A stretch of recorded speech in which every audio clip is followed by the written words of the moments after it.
Српската и ромската заедница во земјава официјално се приклучија на иницијативата за заедничка Македонија. Представничката на србите го обвини поранешниот дипломат Вилијам Волтер, кој денеска се сретна со дел од раководството на БЕСА за геноцид врз србите во Косово. Денес е во Македонија тој бившиот американски дипломат. Мислам дека и таму веќе го нема своето место. Зошто е дојден тука?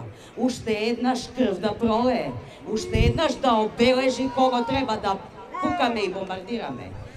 Оној кој од србите може да застане покрај Вокер и да подржи било каква платформа што Вокер ја подржува, тој нека се откаже од српство.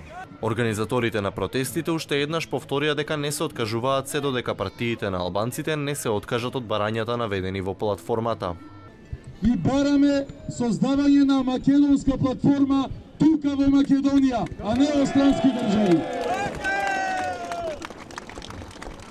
Тиранската платформа не е Македонија.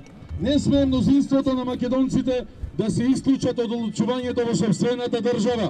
Изминатите неколку протести поминаа без инциденти. Организаторите посочуваат дека не можат да преземат одговорност за евентуални поединечни инциденти. За нападите кон новинарите можете да бидете одговорни?